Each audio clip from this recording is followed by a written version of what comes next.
in the crucible with Christ. Mukatamu ne Kristo. Oli odi ku kigambo ng'omuteegu. Omuteegu. Oba embeera enkakali nga tolaba n'amaaso go ngeri yonna bw'oyinza kutolokera. Omugugu gwe tugenda okwetikka oba gwe twali twetisse. Kristo yasooka ogwetikka. So kwote nga tulina abasumba baffe, ababuulizi b'enjiri, abakadde b'amakanisa n'abavuuka envuumuulo, tugenda kuba tufeffetta mu byawandiikibwa nga tuyigira ku bigere bya Kristo. Kiki ekitegeeza okubeera ne Katonda atayinza kwabulira mu mbeera zonna. Lesson weekend katuyigire ku bigere bya Kristo. Butereevu oli ku 3ABA amazima agatajunguluddwa. Program lesson weekend tukwaniriza kubanga otwegasseeko mukwano. Weebale nnyo okuba nti otambula naffe. Twagala okwebaza Mukama mu ngeri ey'enjawulo akuwaludde n'ekisa kye n'akutuusa ku ddakiika eno ng'okyalina kamwenyumwenyu ali eyo. So nga naawe wazitowereddwa tukutegeeza nti Kristo afaayo gy'oli. Aga nti mujje gye ndi mmwe n'abakooye era bazitowereddwa nange nja kubawumuza. Waliyo essuubi gy'oli mukwano mu Kristo. Totendewalira, toggwaamu maanyi, towanika. Waliyo abaayita mu by'oyitamu ne bwe baamwesiga baawangula. Gwe toli wanjawulo naawe ojja kuwangula. Kristo tasosola mu bantu. Essuubi lye yawa Ibulayimu naawe mwetegefu okulikuwa. So guma omutima. Tukulisaayo mu nnaku 6 ate ndikwagaza ne Ssabbiiti ennungi. Mu studio sirinze Kayo Nasaani Matufu Munagomba awangalira mu Sseera Ssaabasajja eri e Buddu, wabula ate ndi n'emikwano gyange mu Kristo, abooluganda bwe tugenda mu ggulu. Kusookera ddala Musumba waffe. Amiina. Musumba Kimugwe Yovu. Okuva eri kasozi ak'abagezigezi Makerere. Makerere University Seventh Day Adventist Association. Bwe kiri bwekyo Musumba? Kyekyo kyennyini. Tukwaniriza nnyo ssebo. Mukyala ali bulungi? Bulungi ssebo. Mukama yeebazibwe. Amiina ssebo. Wakati wano tulina mukwano gwaffe era maama waffe kansala. Ate leso gye tulimu eno yakubuulirirwa. Kwega mpulira essanyu lya njawulo. Mrs. Lydia Mugalu ali wamu naffe okuva e Kanyanya.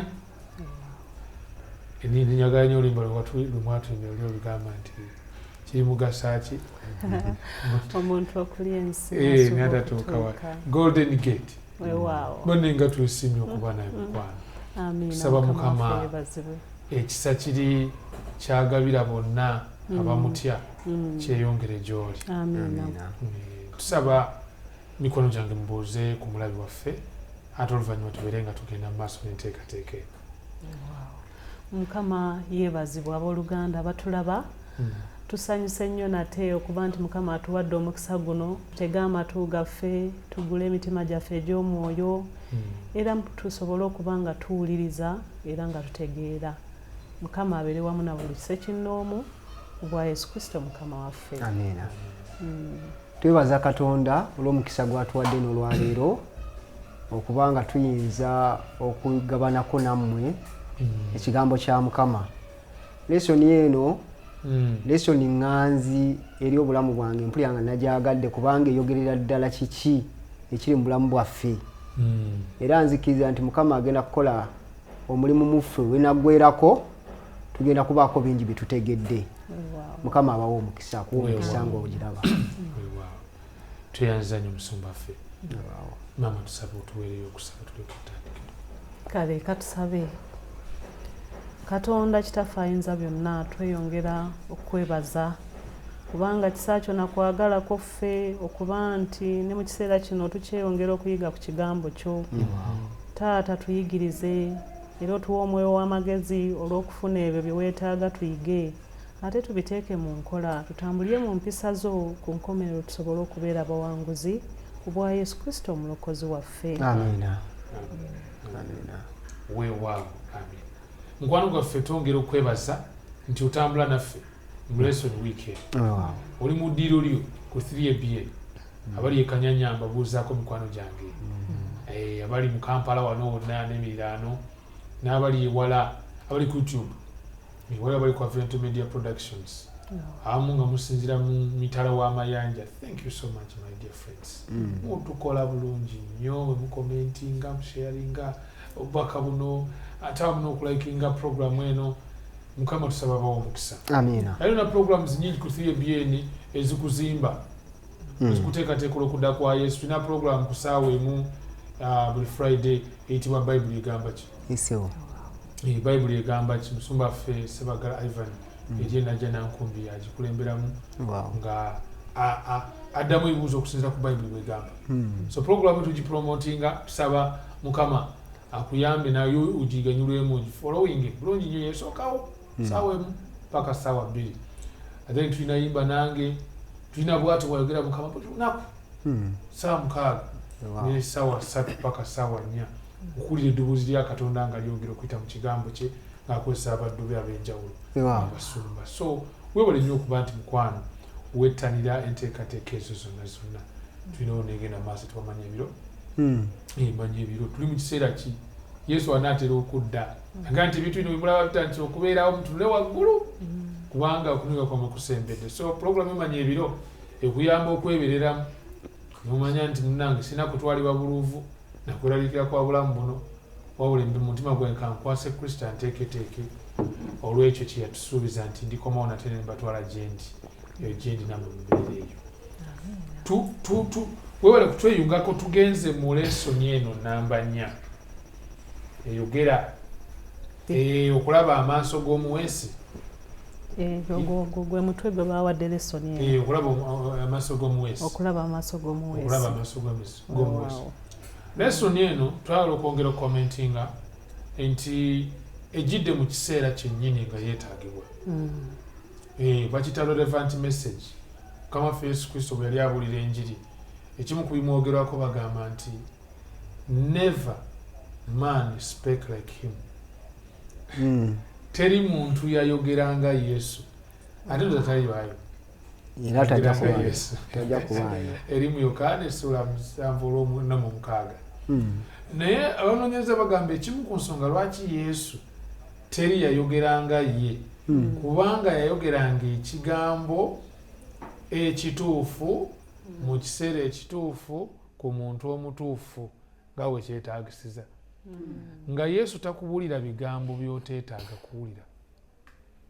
Kivula awamu yasirikanga na busirisi ng'alaba ne bw'anaayogera byayogera oyinza obutasobola bigumiikiriza n'asirika.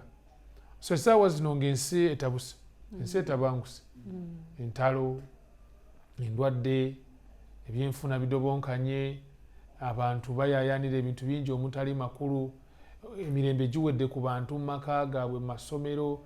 Kyenkana nze nzikiriza buli muntu waalika bibe ebitonde waliwo okusinda kw'amaanyi. Kati lesoni eno eri mugezako tuyamba to make a sense of the situation gye tuyitamu nti Mukama omuyinza w'ebintu byonna lwaki alese ennaku okusigala nga weeri. Waliwo ensonga. Kyetuva tuze tulaba omulabi okulaba amaaso g'omuweesi. Tukwegamba ensonga ku luno gye tuleese Bayibuli gyeyagala otubikulira eri nti Katonda alekawo embeera enzibu tusobole okulaba amaaso g'omuweesi. Kuba olumuntu tuyinza okuba nga tukyazibya amaaso kati kyekiseera tugguke. Olunyiriri okujjukira kozi lugambe lutya? Bakolinso ebbaluwa ey'okubiri essula 3 olunyiriri olw'18 lugambye nti naye ffe ffenna bwe tumasaamasa ng'endabirwamu ekitiibwa kya Mukama waffe amaaso gaffe nga gaggiddwako ekyo ekyokubikkako tufaananyizibwa engeri eri okuva mu kitiibwa okutuuka mu kitiibwa nga ku bwa Mukama waffe omwoyo. Tunula mu ndabirwamu paka lw'otandika okufaanana ky'olengera. Ani gw'olengera mu ndabirwamu? Naye wano ndowooza si ye gundi. Kakati wano ekyama kya njawulo yennyako okulaba amaaso g'omuweesi singa otunuulira olunyiriri lw'okujjukira lwe batuwadde lulaga nti waliwo ekirina okusooka okukola ki okuva ku maaso nti kubanga waliwo ekitiibwa ekibikkiddwa ekirina okukola ki okubikulibwa kiryoke kikole ki kirabisibwe nga bwe kyandirabikidde mu ndabirwamu naye kati bw'okwasaganya omutwe na biki ebiri wano ku nyanjula olabanga okulaba amaaso g'omuweesi omuweesi ono ayogerwako omuweesi ono yali ayina zaabu gw'ayagala okulongoosa zaabu ono n'amuteeka mu bintu bingi n'atandika okumwokya mu mbeera eyo nga bwe mumanyi nti zaabu atesitingibwa ki muliro nti naye waaliwo abaana abaali balaba nga beetegereza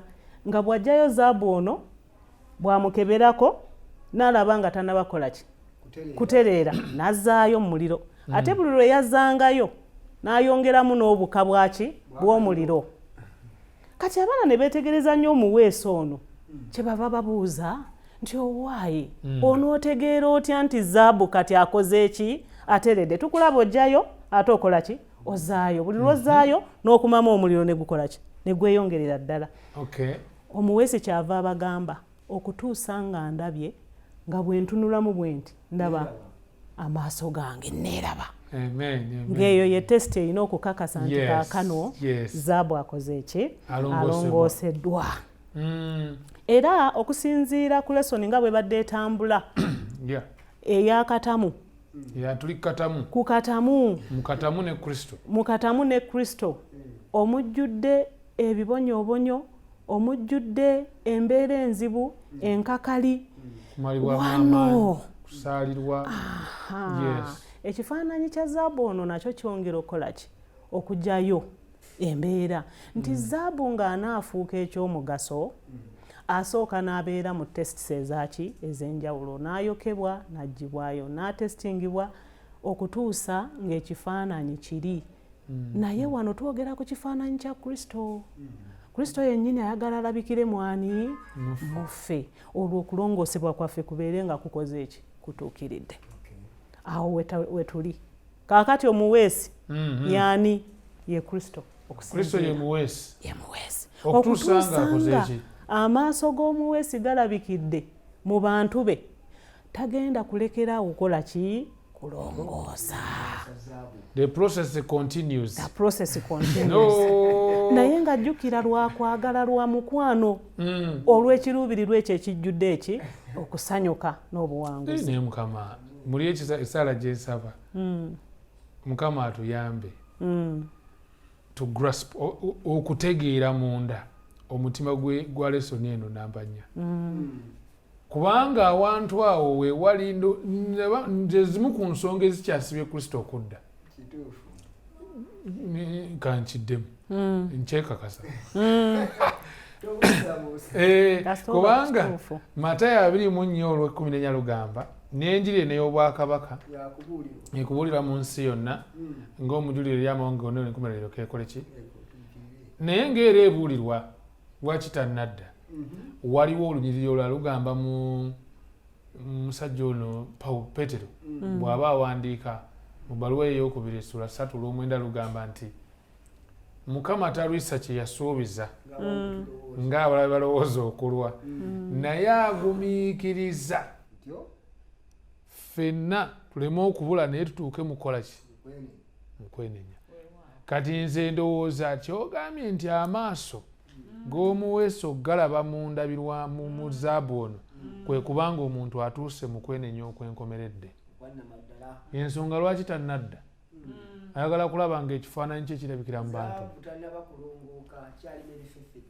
alina otulongoosa musumba ku sande awo oba otandikira ekifaananyi kino ate kakwataganira ddala n'akatundu ka sabbiiti olw'eggulu kubanga Katonda bw'atonda Adamu yamutonda mu kifaananyi kye era Katonda wagambira nti n'alaba nga bwe kyatonze kituufu kirungi Adamu yali atuukiridde ng'ekitiibwa kya Katonda bw'ajja okwogera ne Adamu ne mukyala we kwegamba nga Adamu tadduka buddusi nga balabagana maaso n'amaaso ekisinga okuneewuunyisa omusajja gwayogerako nti yali mukkakkamu Musa atuuka okumwegaya n'amugamba wange njagala kukulabako n'amugamba tosobola kundabako n'obeera mulamu nga kitegeeza ekifaananyi kya Katonda kye yatonderamu Adamu kyali kisanguse kyenkanidde wadde omusajja ono yayogeranga naye maaso ku maaso. Neera amazima gennyini teyamulabanga, yalabiranga mwoyo, yateekangawo embeera obutamusaanyawo kuba yagamba nti buli alina omubiri bw'andaba ateekeddwa kufa. Ekifaananyi kya Katonda ne kibanga kyaggwamu bwe kityo mu nsi mu bantu, ng'omulimu gw'alina ayagala okukizimba akizzeemu, kubanga gye tugenda mu ggulu tuteekeddwa kumufaananira ddala, naye tebitandikira mu ggulu. Kyava tugamba mu Matayo essuula eno ey'omukaaga ng'atubuulira essaala eya Mukama waffe, atuga nti kitaffe ali mu ggulu atuyigiriza Yesu by'oyagala bikolebwe mu nsi nga bwe bikolebwa mu ggulu. Tutandikira wano okuyiga muffe ebyo byayagala bitandika okukolebwa, naye ensi eyongedde okugenda eri sitaani n'okubuzaabuzibwa, ne Katonda ne tulabika ng'abatamu kwegamba atali mu nsi. Ekifaananyi kino oba ekifaananyi kya Katonda muffe ne kisanguka bwe kityo. Kati ng'omulimu gw'alina Katonda ayagala okusigala ng'akola muffe mpaka lw'anaatunula bw'ati mu zaabu ng'alabamu ekifaananyi kye.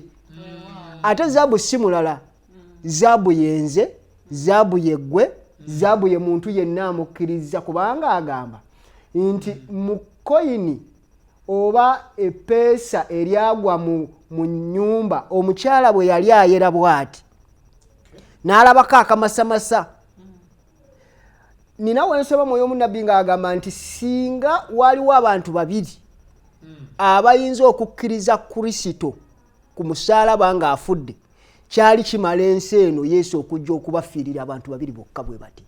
Nga kitegeeza nti bw'atuna bw'ati alabamu nti abantu waaliwo abajja okukkiriza, ye zaabu kwegamba gyalaba, naye ng'erimu ebifefete, ekifaananyi kibula. N'agamba naye nteekeddwa okubalongoosa mpaka nga balina ekifaananyi kya Katonda mu bo. Nga kitegeeza nti omuliro guno gwagamba gwe yagambye nti no temukaaba. Petero yagambye nti bwe mubanga mulina ebikemo temukaaba. Mukama ayagala kukola omulimu mu mmwe asobole okubejjiramu ekifaananyi ekirungi. Ekisinga okuneewuunyisa kye kino nti oluusi bwe bankwatako neefuna ebinsoomooza nga nkuba omulanga, naye Abaganda bagamba nti enswera ekwagala yeekugwa ku bbwa. Balina ensonga lwaki abantu bedda tebalina basawo nga bamaama bano, ate nga batya owange bweryo nga lyakulumye liyinza okubeeramu amasira, oli bw'aba takukutte n'amaanyi oyinza obutasobola muganda wange kunyiga bweryo gwe wennyini. Nze ligwa lyanfumitako ery'ennyonza ne bansiba emiguwa mbateekeko omuzigo simanya bookye nga nkyali eyo mu kyalo. Kaakati erigwa lyannuma nnyo ne bansiba emiguwa naye ne banjokya, bugenda okukya ku makya oli yanyigako bunyizi bw'ati naye nga liwanvu bwe liti. Kati nze nakitegeera luvannyuma nti omuliro wadde gwanjokya nnyo gwannyamba eriggwa lino okuvaayo mu lunaku lumu. Kaakati Katonda ayina bw'atuyisa mu kaliro naye ng'alina gy'ayagala atuyambe, naye olubo tukwatako nga tuŋŋaŋŋala lwakinze Yobu lwakinze, naye ng'ayagala ekifaananyi bw'anaatunula mu ffeezi eno oba mu zaabu alabe nga nfaananira ddala, kubanga nze ambasada we ku nsi nenzuddiddemu ebizigaba kwegamba ndimu ebifeffette, ndi ku ludda lwa Katonda, wamu waliwo Katonda wala waliwo kwegamba ndi awo. Agamba nedda bw'oba okyali nange oteekeddwa kulaga nsinga bwendi. Kati ekifaananyi kya Katonda mu bantu abakkiriza nti baana ba Katonda, ate ogenda okwekanga oba oli awo kirala. Amaka agaffe abakkiriza mu Katonda ate galimu engwala n'endooliito. Baliraanwa, waliwo awantu awanneewuunyisa, waliwo omusumba yali mu bulizi bwa njiri, ate abantu ab'ekyalo nga be bajja okutaasa ewaka. Omubulizi w'enjiri ng'akuba omukazi emigo, nekaba nayo abadde atya, abaliraanwa nga be bajja okutaasa. Ekifaananyi kya Katonda ate nga kwata Bayibuli, nkubuulira mazima, nabeerako naye. Kati kyeŋŋamba kye kiwa nti omuntu ng'oyo ng'alemeddeko agamba nti ndi muntu wa Katonda, nze ndi ambasada ku nsi kuno, agamba nti ngenda kulongoosa, ekifaananyi oteekeddwa kukiraga. Awo wennyini musumba waayogedde. Ekifaananyi kirina okulabikira mu mpisa. nga kali kabadde akola ki akoonako nti omubuulizi nga teyakola ki yakuba abantu balabanga mpisa ne bakakasa nti kino ekifaananyi nedda Katonda takola ki tafaanana bw'ati naye waliwo akatundu kano kenjagala okusoma ndyoke mbeeko kyenjogera agamba kuba akafaananyi ng'oli mu kisaawe ekinene ng'oludda olumu olw'ebifo omulabirwa emizannyo nga yeeri abantu abawulize eri Mukama ku ludda olulala nga yeeri abaagwa ne Lusifa singa obulamu bwo bubadde buzannyibwa ku kisaawe ekyo mu ssaawa 24 eziyise ludda ki olwandibadde lukuwa emizira egy'amaanyi ekyokuddamu ekyo kiraga nti kiraga ki ku ggwe bw'ofaanana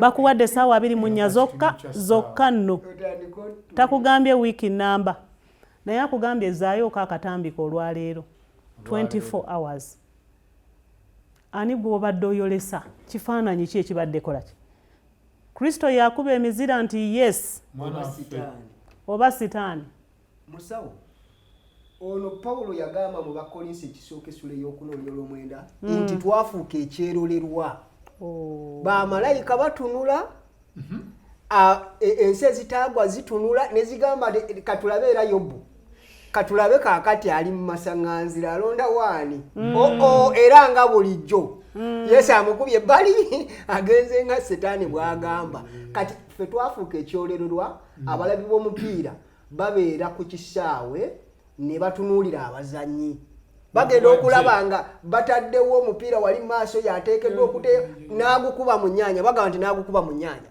nogati bannaye ate akoze atya bannange yaguwa simanya opponent kati ffe ate abaliwo bwe tutyo mbuffe tuyimiriddewo ku lwa Kristo ne tulyoka tukola ebintu bwe bityo n'agamba nedda muteekeddwa kubeera mu kifaananyi kyange mukole omulimu omutuufu kwegamba babaka ba Kristo kungulu bambadde rwedi mundanga ye kyavaala fo bano okutulongoosa tuli banafu nnyo Mukama waffe yeebazibwa olw'okutwagala bw'atyo kwegamba mazima gali nti twebaza Kristo olw'ekiruubirirwa kye nze kinyongedde okuba n'obwesige ate n'obugumu nti Katonda omulimu gwe yatandika muffe ajja gutuukiriza amiina ekyo kingo kye bwede omwogeranga yatandika yawunzika nga mutunulira Yesu yekka omukulu w'okukkiriza kwammwe era omutuukiriza waakwo olw'essanyu eryateekebwa mu maaso ge yanyooma ensonyi n'agumiikiriza omusaalaba kwegamba twongedde okufuna obugumu nti omulimu ogwo ogw'okutuzaamu ekifaananyi ky'empisa zaffe zimwolese ng'abantu bwe batulaba tebalaba ffe balaba nti twaliko ne Kristo gujja kutuukirira tweyongere kwegamba tusimuke bwe tuba tubadde twebase yes njagala kusharinga kugabanako nammwe ebigambo mu kitabo kya Bikola Batume essuula 4 nga tugenda okuwummula Bikola Batume essuula 4 ebigambo bimu ku bimpoomera ate ne binsoomooza naye ate ne binzaamu amaanyi bigamba mu ssuula 4 olunyiriri olw'12 n'olw'13 Peetero agamba nti so tewali mu mulala bulokozi kubanga tewali na linnya ddala wansi w'eggulu eryaweebwa abantu eritugwanira okutulokola olw'13 awo bwe baalaba obugumu bwa Peetero ne Yokaana ne babategeera okuba abantu abatamanyi kusoma era abataayigirizibwa nnyo ne beewuunya ne babeetegereza nga baali wamu ne Yesu aga naye bano abasajja wamma ddala baali ne Yesu nga balaba Yesu nga kitegeeza ekifaananyi kya Yesu kitandise okulabika mu bano tebalaba bavubi balaba Yesu mu ate tebaasoma naye kiki okiraba baatambula ne Kristo asooke tuwummulemu tugenda komawo ate tweyongereyo omukwano gwaffe atulaba program lesson weekend ku 3ABN TV kkiriza gonda Katonda atuyisa mu mbeera zonna ze tuyitamu tusobole okukula mwe tuyigira okwesiga Katonda naye Mukama yatulekera okwesalirangawo obutagenda mugulu kusalawo emirembe essanyu wakati mu agawo seeta ensisinkano ne mukama bw'oba onaava mu kubeera supplanter obeere Israel the blessed bintu tetuteeka kubifuna nga tuyita ate mu kumenya biragiro bina mateeka tuyiga okuba mukamu byawandiikibwa gamba ng'okutukuza sabbiiti ng'etteeka bwe liri okwagala abatayagalikika 3 paka ssaawa 4 ng'eddiddwamu ku sabbiiti enkya nange Yonasaani Matovu munnagomba lesson week eno katuyigire ku bigere bya Kristo. Mukwano gwaffe ali ku 3ABN mu ddiiro lyo naawe yakatwegattako twongera okwaniriza mu program lesson week eno bwe tuyigira ku bigere bya Kristo. Atutendeka okubeera abaana be abamutya kubanga nti bonna abamukkiriza yabawa obuyinza okufuuka abaana ba Katonda. Kya muwendo nnyo okuba nti nze naawe erinnya lyaffe liwandiikiddwa mu kitabo ky'obulamu eky'omwana gw'endiga. Kati Kristo ali mututendeka mu lugendo luno olw'okukkiriza. Bangi baluyitamu ne baluwangula olw'omusaayi gwa Yesu. So naffe tulina obukakafu nti tunaamuwangula Sitaani olw'omusaayi gwa Yesu. Naye n'olw'ekigambo eky'obujulirwa bwa Katonda. Ekigambo ekyo kituli mu kwetegereza kati.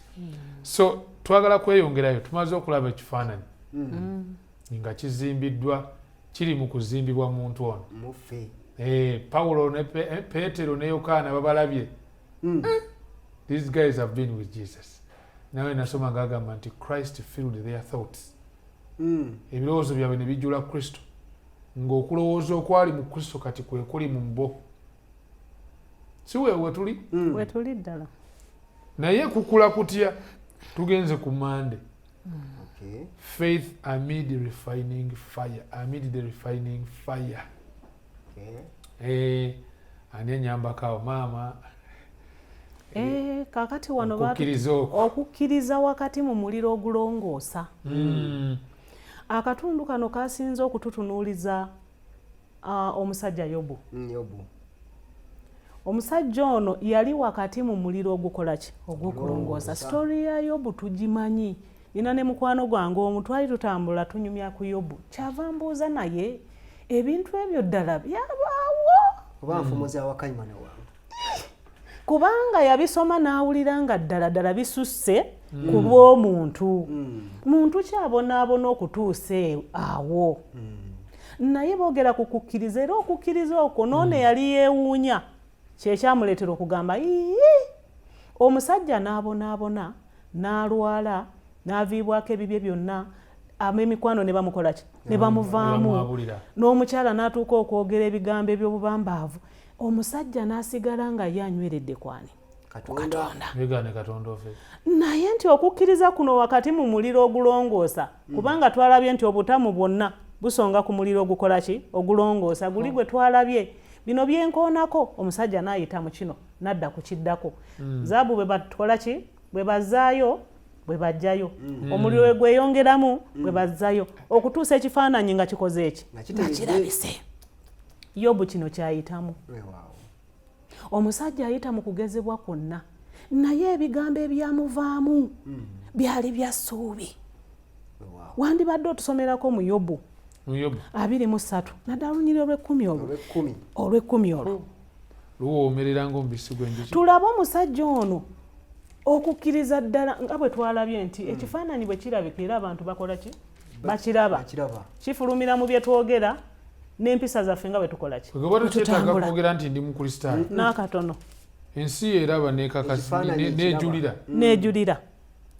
Yobu 23 olunyiriri olw'ekkumi lugamba naye amanyi ekkubo lyenkwata bw'alimala okunkema ndivaamu nga zaabu. Amiina. Omusajja alina okukkiriza bakukyomedde buli muntu akulese wekka. Olinga wali we twavudde mu kaguli mu kiguli ky'ekinyonyi osigadde otya? Wekka. Ebimyo byonna bikuvuddeko, emikwano gikwabulidde na buli muntu takyakutegeera. Naye wulira ebigambo byakola ki? Byayogera. Nti mmanyi bw'alimala okukola ki? Okunkema ndivaamu nga zaabu. Nga nkenenudde. Awo nno waliwo omulamu omukulu. Ye muntu obutalowooza ku bino naye n'asussa amaaso n'atunuulira ku bikola ki. Maaso yo. Gye biggwera. Kati oluusi awo wetusembera. Ne weerabira nti oli mu process ekutuusa ku buki ku buwanguzi. Musumba simanyi oba olina ensonga gy'oyongerako awo. Omuliro wakati mu muliro ogwo. Omuwandiisi wa lesoni yakijiddeyo ddala ng'alaga Yobu okuyitamu Katonda kwe yamuyisaamu mu muliro, naye ate n'alaga nti Yobu engeri ze bw'oba osomye n'ekitabo kya Yobu zanjawulo n'abantu abaali bazze omunakuwalirako. Kubanga bano Babilidaadi we bajja basooka ne bamala na wiiki namba nga bali eri naye ali wano. Yes. Ne batandika okumukulitikinga oba okumukolokota. Oteekeddwa okubanga wakola ebibi bino na bino okumumalamu amaanyi. Nze kisinga okuneewuunyisa nti ate ayogera ebigambo ebyewuunyisa ne munnaabwe yali omuto n'agamba nti temusobodde na kumuwangula. Kati mwe muli basajja kinammwe omusajja mumulaba ali kubanga balina endowooza nti omuntu yenna akola ekibi yabonerezebwa Katonda.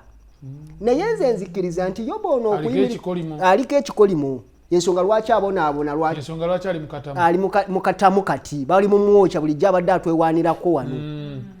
Naye ekisinga okuneewuunyisa nga Yesu bwe yagamba Peetero nti si gwe oyogedde naye Katonda yayogeredde mu ggwe. Yobu bino ebigambo bye yayogera bino tebyali bibye, naye ekifaananyi kya Katonda kyali kimaze okubeera mu Yobu mwennyini. Nga Yobu takyali selfishi, takyerowoozaako. Ekigambo kino okubeera nga golodi gw'alaba mu nze oba nga amasamasa kwe kubanga empisa y'eggulu yeri mu nze Yobu etya seefaako, kubanga empisa y'eggulu kuyamba kulabirira. Bayibuli egamba nti bamalayika wa Mukama oba malayika wa Mukama asiisira okwetooloola abo abamutya n'akola ki n'abalokola. Eggulu lisaavinga tewali gamba nti nze ngenda kufuniramu wa just kuyamba buyambi necha bwetyo bweri nti netooka eribala siri eri ebinyonyi bye bikola ki tubiraba nti ensi bwetyo bweri. Kati necha ya Katonda yakuyamba banaku.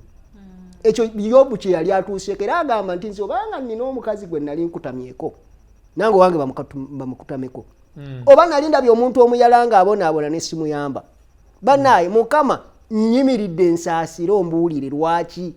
Ng'ekifaananyi kya Katonda ye yeewaako n'obuki Kezekiya yagamba ni Mukama jjukira siganye emyaka gino 15 gy'oŋŋamba naye kaakati jjukira. In fact yali tannaba nagimugamba jjukira bwe nali ntambula nawe ng'ekifaananyi kya Katonda kiri mu nze.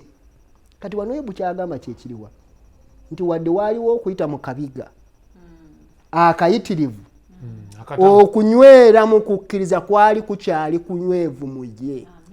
Nga kitegeeza nti bwe tubeera n'ekifaananyi kya Katonda mu ffe ne bwe tufuna ebitusoomooza bitya tebiyinza tukuba wansi. Amiina. Kugamba ennyanja ne bwesiikuuka etya teyinza kusaanyawo kyombo nedda sewo nga Mukama ali mu kyo bw'aba ali mu kyo ng'ali mu kyo nga ate eyitewo ennyanja. Ennyanja tesobola kutta Yesu. Ndowooza kati kyetwagala waliwo kyembadde nga mulimba ndowooza nga nti tugenda kuyambagana tutya disposi kubanga buli omu alina oba oliawo omuliro gwakola ki gwayitamu. Tukoze tutya okuba n'okukkiriza wakati mu muliro ogulongoosa. One of suggestions egyempa yakwewa kigambo kya Katonda. Weewaawo banaye abantu tuli kuli Bayibuli. Abantu ennaku zino tusoma Bayibuli lukwakwayo. Awo lwatuuka Yesu n'ava e Kaperinawumu n'adda e Yerusaalemi awo ne bamuteega. Bannaye tusabe tugende ku mulimu. Naye essaawa etuuse ey'okusoma Bayibuli n'okufumiitiriza munda Katonda embeera gye mpitamu eno kiki ky'oluubirira? Kiki ky'oyagala okunjigiriza? So okusoma Bayibuli okusaba n'ekirala okweyawula ku bantu abayinza okunafuya okukkiriza kwaffe. N'ekintu kye neewuunya ku musajja amuyita Peetero yali asabira omukazi ng'afudde gwe bayita Tabitha. Bwe yatuuka n'abagobawo bonna bagende n'asigalamu yekka kuba yali abamanyi ebigambo byabwe bigenda kunafuya okukkiriza kwe. n'asooka n'abagobawo. Nze zino suggestions zinjidde ngati ye naye banna okwogeranga ani Yobu kikwetaagisa okubeera nga ekigambo kya Mukama, ekigambo okusaba n'okubeera nga weetooloddwa ebyo ebikuyamba okwongera okukula. teweesembereza bikumalamu maanyi. Bikumalamu amaanyi. Emboozi z'abantu abatandika okugamba naye Katonda gyali biki, abantu abatandika okubuusabuusa okubawo kwa Katonda n'amaanyi. Tobawa matu. Yesu Kristo bwe yali agenda okuzuukiza omwana eyali afudde, yatwala Peetero n'atwala Yokaana, naye yennyini lwa nsonga nti abantu baali baga nti ate mutawaana oli yafudde dda. Emboozi ezo n'agamba nti avaayo mmwe mujje tugende bano basigale wano. Ate ekituufu ne bwe kiba kyetaagisa kati kujjako waliwo abaganda wawe yaŋŋamba nti naye nze kati obuzannyo obubadde bunfuukidde obuzannyo kansooke mbuwummulemu noonye Mukama. Buno obugunipankasayo bwa sooka n'ogawo wayi kati okutegeera okukkiriza kuno bwe kunywera bino kansooke mbiwummuze njala kuwulira kati Katonda, kuba okukkiriza kujja lwakuwulira kigambo kya Katonda. Weewaawo ekifaananyi kya Katonda bwe kinaalabika na bano bennyini bajja ku witnessinga bagambe nti bajja kudda bokka bakomewo nga balabira ddala waliwo ekyaki ekyenjawulo. Mukama atusaasire, kubanga Mukama ekirooto kye kirina otuukirira ekyokubanga tufuuka zaabu. Era obubi ku musalaba yafa zaabu, lwaki nze yona saani siba zaabu? Kyenva ngumya buli muntu ayita mu kaguli toggwamu maanyi. Mukama Katonda wo waali okulongoosebwa kw'oyisaamu manya nti gye bujja Mukama Katonda ateeseteese ebirungi gy'oli. Toggwamu maanyi olw'embeera. Tuva kulaba Yobu. Ebigambo bya Yesu ebisembayo kati naye byongera otuyambako mu process eno ey'okubanga amaaso galina okulabibwa ate muweesi yennyini yageerabya si ggwe.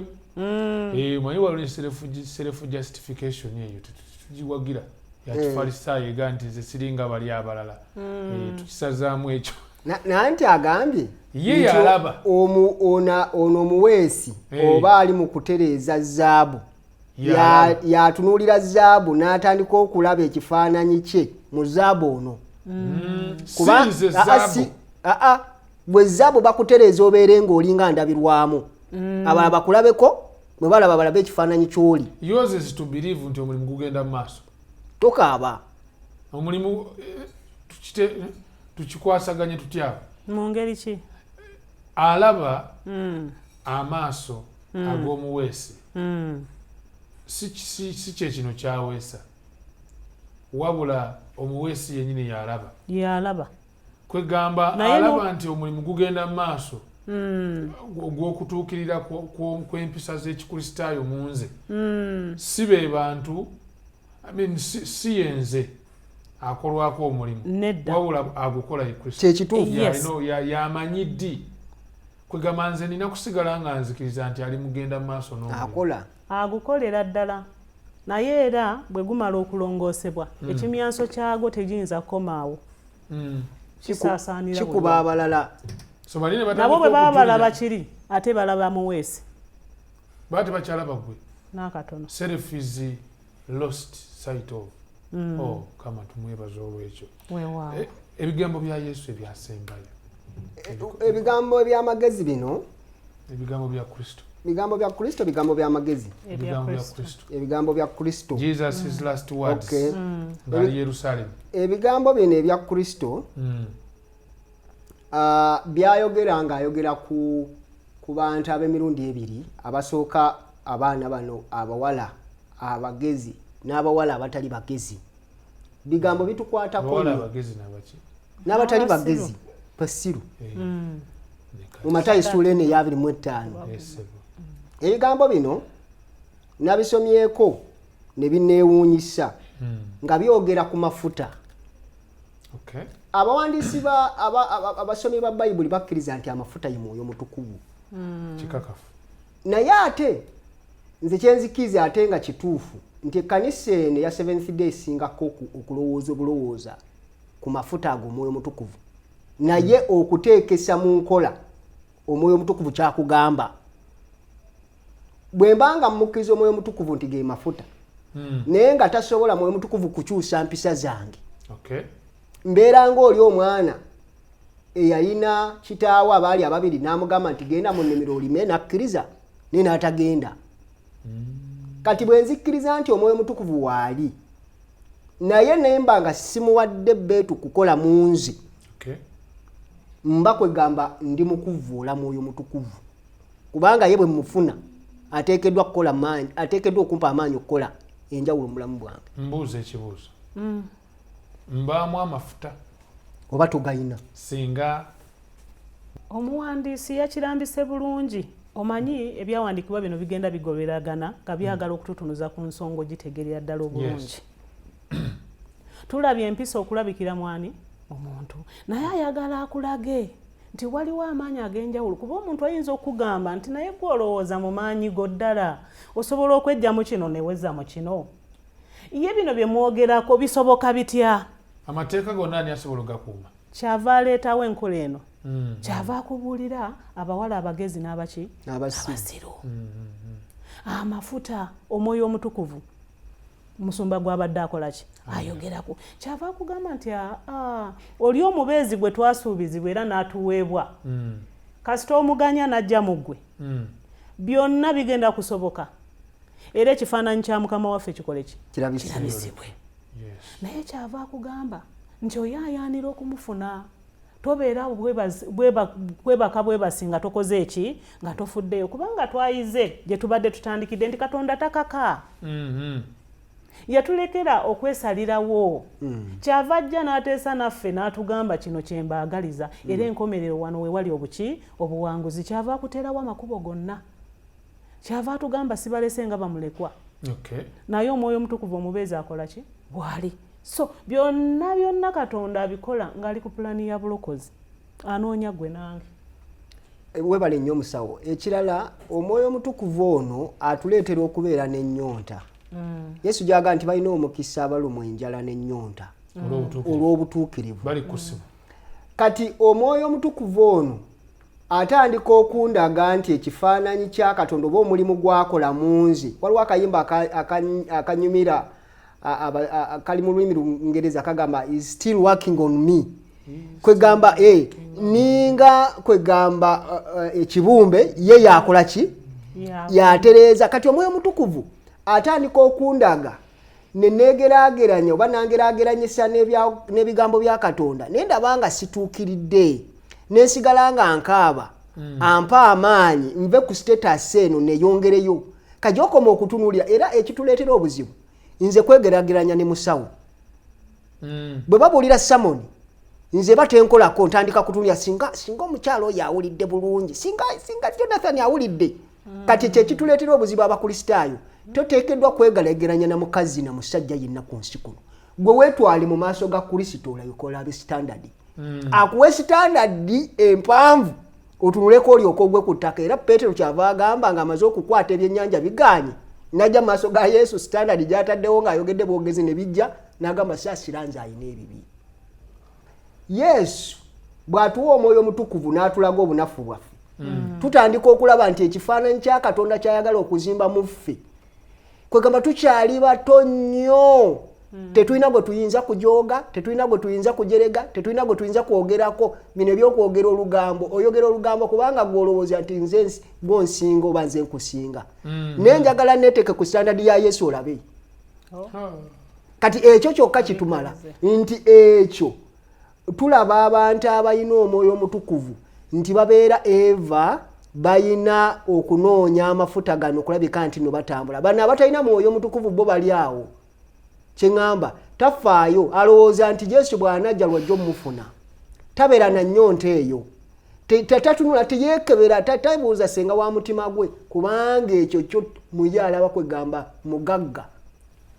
Musumba agenze n'agamba nti bagamba Yesu bw'anajja nga ndyoka nkola ki waliwo akankanze oba okatusomere mu Matayo 25 Matayo 25 Matayo 25 olunyiriri olwasatu mu olumu tusomewo kawo ku nnyiriri tulabe ze tufuna waawo 25 olwasatu mu olumu luga nti naye omwana w'omuntu bw'aligira mu kitiibwa kye ne bamalayika bonna nga bali naye awo bw'alitula ku ntebe ey'ekitiibwa kye n'amawanga gonna gali kuŋŋaanyizibwa mu maaso ge naye alibayawulamu ng'omusumba bw'ayawulamu endiga n'embuzi endiga aliziteeka ku mukono ogwa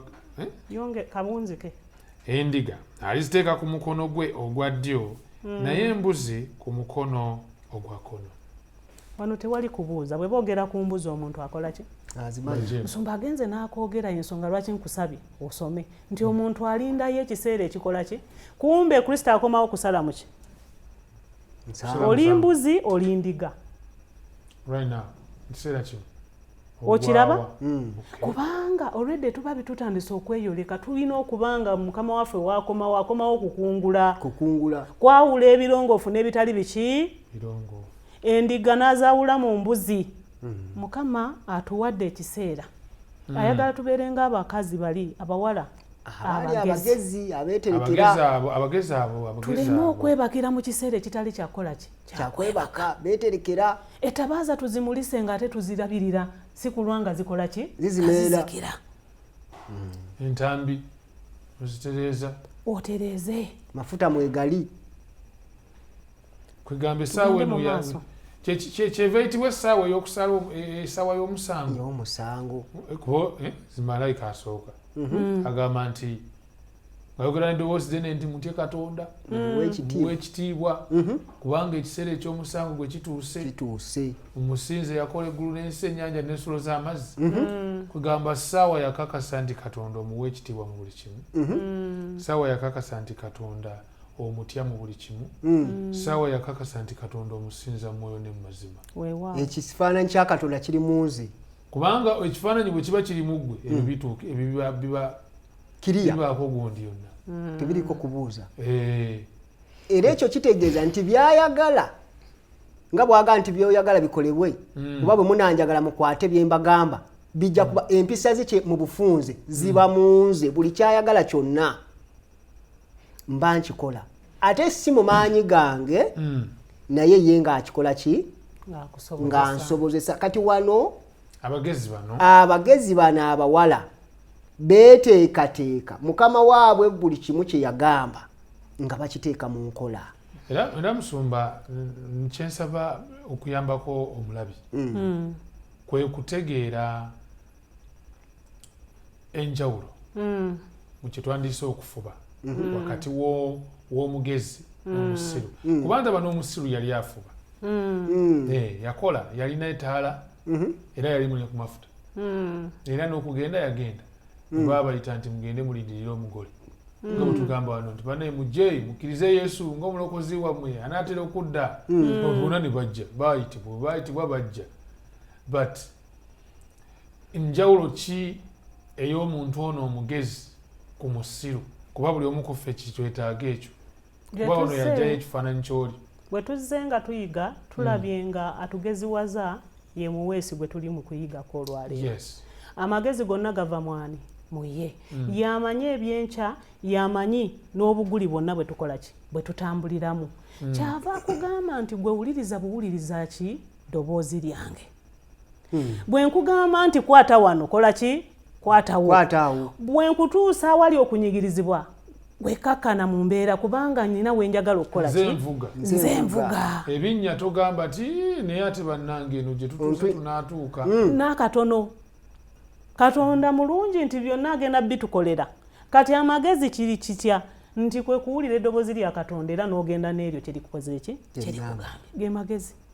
Era bwe tutuuka wano ku katundu ke tutuuseeko ak'amagezi mu last days waliwo akantu ke nnalabye nti abagezi tewali mbeera egenda bazinduukiriza. Lwaki? Kubanga buli kaseera beekuumira mu kigambo kya Katonda ne bakiwuliriza ne bakiyiga ne kibabuulira byonna buli mbeera egenda okubatuukako nga beeteefuteefu akabiga bwe kajja tebibazinduukiriza. Lwaki? Kubanga bagezi omwoyo wa Katonda gwe yabawa n'ekigambo kye yakiruŋŋamya era n'akibategeeza era n'akibayigiriza abalala baba tebamanyi bigenda mu maaso nga bo bamanyi nti entalo zino ziranga kudda kwa Mukama. Weewaawo endwadde zino zayogerwako Kristo. Weewaawo wano era kyava agamba nti mu kutya Mukama amagezi mwe gasookera ngero emu 7 engero emu 7 kutya njagadde wewa kibishi njagadde kirala wano ku bagezi Daniel 12 olunyiriri olw'omunaana otuuka ku lw'ekkumi Daniel agamba nti nempulira naye nesetegeera ndyoka njogera nti ayi mukama wange ebirivamu ebyo biriba bitya nayogera nti kwata amakubo go Danieri kubanga ebigambo bibikkuddwa era bissibwako akabonero bibikiddwako bibikiddwako era bissibwako akabonero okutuusa ekiseera ekyenkomerero bangi abalyerongoosa abalyetukuza abaliwomezebwa naye ababi balikola ebibi so ku babi tekuli baabalitegeera naye abo abalina amagezi balitegeera yongererezaako ddala ne ku bikkulirwa 22:11 kubikkulirwa 22:11 kwegamba tuli mu kugezaako kulaba nga feesi zaffe amaaso gaffe gano balengera mu Kristo weewaawo 22:11 ayonoona abeere ng'akyayonoona era omugwagwa abeere ng'akyali mugwagwa era n'omutuukirivu abeere ng'akyakola obutuukirivu era n'omutukuvu abeere ng'akyali mutukuvu abantu abalina amagezi bwe bawulira akabi bakola ki nga baddu naye omusirusiru bw'awulira ayongera kuduma ayongerera ddala kwonoonera mbeera kyekyo kyetuwunzise nakyo abantu bano abatulaba ababulijjo abantu abatulaba ababulijjo mu bitundu byaffe empisa zaffe wetuliwe wasiye empisa zaffe gye zikoma okubeera nga kwegamba nga abantu abatulaba balaba Yesu muffe ekifaananyi kya Katonda muffe bagenda kubeera kwegamba omulimu gwanguwa okusinga ogamba nti kaakati ndi omu ku kitundu mbuulira nnyo enjiri naye nga teyina nnyo influence mu community nze kimu kubizingamiza n'omulimu gw'enjiri naye singa tubadde mu community ffenna nga tulina okuteesa kumu nga tusinza mu nsinza y'emu twandibadde n'emirembe twandibadde n'okwagala era ne Yesu singa yakomawo dda tisinga tubeera n'empisa eyo esobola okuyingira mu community singa Kristo akomawo naye olw'okuba nti tugenda ne twefuula Kristo tanalengera kifaananyi kye mufe ne twefuula ng'olwazi ne twagala tubeere nga twali isolated mu katundu kaffe tubeere awo enjiri tetambudde teriyo mu community kwegamba omubuulizi omu yagenda n'akola comment n'agamba nti Yesu agamba nti enjiri eno y'obwakabaka eriwulirwa mu nsi yonna okubeera omujulirwa enkomerero n'eryoka ejja bangi nnyo abakristaayo tulina conception egamba nti concept nti omujulirwa genda owulire tebaligamba nti tebagamba nti tetwawulira obasiiga omusango kwegamba kwe kujulira kwabwe naye ndowooza wano kiraga obujulirwa buli mu mpisa era yakijjeeyo bulungi mu Efeso essula ey'okuna tusome olwo tulabe bwe tuwunzika yalaze nti Katonda yennyini oyo omuweesi waffe atulongoosa abantu agenda bateekamu ebirabo ebyaki ebyenjawulo Befeso 4:11 okumalako 16 era oyo naawe abalala okubeera abatume n'abalala bannabbi n'abalala ababuulizi n'abalala abalunda n'abayigiriza olw'okutuukiriza abatukuvu olw'omulimu ogw'okuweereza olw'okuzimba omubiri gwa Kristo okutuusa lwe tulituuka ffenna mu bumu obw'okukkiriza n'obw'okutegeera omwana wa Katonda lwe tulituuka okuba omuntu omukulu okutuuka mu kigero eky'obukulu obw'okutuukirira kwa Kristo tulemenga okubeera nate abaana abato nga tuyugana nga tutwalibwa nga buli mpewo ey'okuyigiriza mu bukuusa bw'abantu mu nkwe olw'okugobera okuteesa okw'obulimba akulaga nti ebirabo byanjawulo naye byonna kasaba nga Kristo yalabika omubiri nga guzimbibwa guliko omutwe guliko omukono guliko byonna bizimbani Kristo mufu omulimu gwa Mukama gugenda kutambula nga kuyita mu birabo ebyenjawulo bye yakola yatuwa era ayagala empisa ze zirabisibwe tuli mu katamu bw'owulira ng'alina engeri gy'akubabuddemukko ayagala ekifaananyi kiveeyo ensi emanye Kristo olw'obulungi obuli mu ggwe obwa Kristo ate naawe wennyini n'akuwalula afuba okulaba nga tozikirira. Ekituufu kiri nti Musumba wunzika tumunyiiza tweraga nti tumukkiriza naye ate ne tumugaana. Singa ekifaananyi kya Katonda kirabisibwa mu ffe tetwanditawanyina kuba bidaala kubanga obubaka empisa zange zibuulira kinene okusinga Samoni zenkola ku bituuti kubanga neebuuza singa mbadde ddala ndi mubuulizi mulungi naye nga nze omu ku bantu ababba ekyo kiyinza okubuulira enjiri kagamba ensonga mu bufunze gyetuli mu kunyweza mu kuwunzika eri etya Musumba eri nti byenkola byenjogera biteekeddwa okubeera ddala nga bituufu nga bijjulira obulungi bwa Kristo nga ge mazima gennyini mu bufunze nti abantu abanneetoolodde bagenda kulaba Katonda. Weewa twagala okwebaza Mukama olw'ekirooto kyalina gye tuli. Ekirooto ekyo kyakulaba nga tumufaanana kubanga ye mulungi ajjudde ekisa alwawo okusunguwala tasunguwala lubeerera abantu beetaaga okulaba Katonda oyo okwetambula mu bwaffe. Twebaza nti ate era olw'okukkiriza kisoboka oba tulaze okukkiriza wakati mu muliro ogulongoosa naye ate okukkiriza okwo kutuweesa amaanyi agamwoyo mutukuvu atufuula abagezi ne tutegeera nti Mukama omulimu gwe yatandika mu ffe ajja gutuukiriza. So mukwano gwaffe aleeta ogwamu maanyi omulimu Mukama gwe yatandika mu ffe agutwala mu maaso. Amiina. Waliwo woyinza owulira nga ozitowereddwa kkiriza nti omulimu gugenda mu maaso gwe sigala ng'okkiriza ekifaananyi kya Mukama ffe kijja kulabikira mu bulamu bwo n'ensi ejja kujulira nti amawulire amalungi Yesu anaatera okudda. Musumba waffe tuwonge mu maaso ga Mukama. Katusabe. Mukama Katonda Kitaffe Ayinza byonna tuyanze nnyo tuyanze ige olw'omukisa gw'otuwadde okubeera nga ffe bolonze tubeere ekifaananyi kyo. Tusaba otuwa omukisa Kitaffe lesoni eno gye tuyize otufuule Katonda wange abantu bo abagenda okujulira bye twogera nga byebyo taata ate nga si ekyo kyokka n'abanaatusembera bonna Kitaffe balabe obwa Katonda bo nga buli mu ffe. Tukuuma otuyise mu Ssabbiiti n'emirembe tukwegayiridde otusonyiwe kuba tusabye tutamu Yesu Kristo Mukama waffe. Amiina. Wow. Amiina. Weewale nnyo mukwano gwaffe abadde mu ddiiro lyo nga ogenda mu maaso n'okwetegereza lesson naffe awamu mu lesson week eno naye abadde ku YouTube ku Avento Productions tubaagaliza Ssabbiiti ey'omukisa entukuvu ate y'essanyu ejjereere.